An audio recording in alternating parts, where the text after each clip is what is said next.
Reader's Note: This is an abbreviated version of Bram Stoker's famous novel, Dracula. Given all the hype that surrounds fiction's most notorious vampire, I was stoked to read this in high school, if you'll pardon the pun. Sure enough, it lived up to its reputation.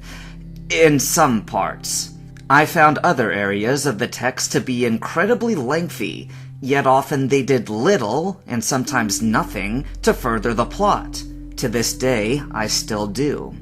Thus, in this particular audio reading, I will not be covering the story in its entirety. For instance, I leave out the side plot of Renfield, much like Peter Jackson left out Tom Bombadil in Fellowship of the Ring 2001.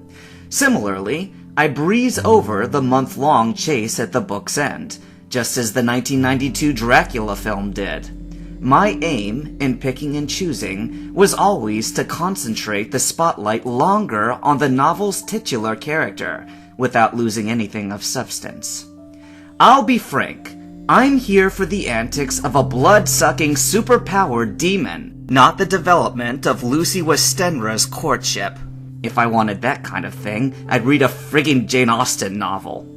Some fans of the book may disapprove of my actions, and fair enough, this isn't for them.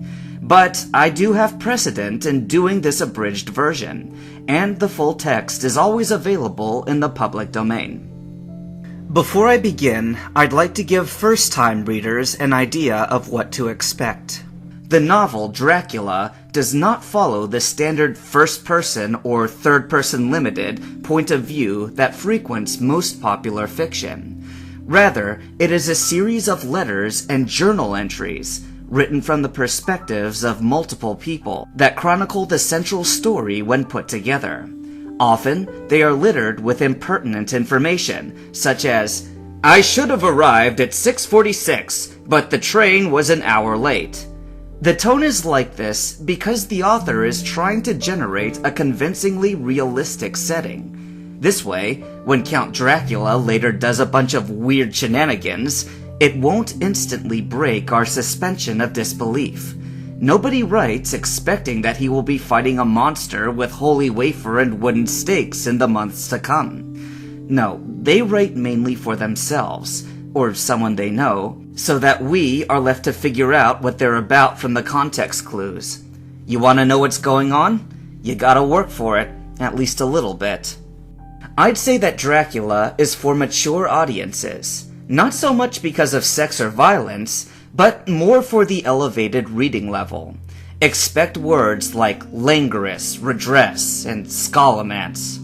Furthermore, expect long-winded explanations of lore from Dr. Van Helsing, who's much more scholar than badass. Sorry, but popular culture made him something he's not. The book's still great, don't get me wrong, but I advise first-time readers to temper their expectations.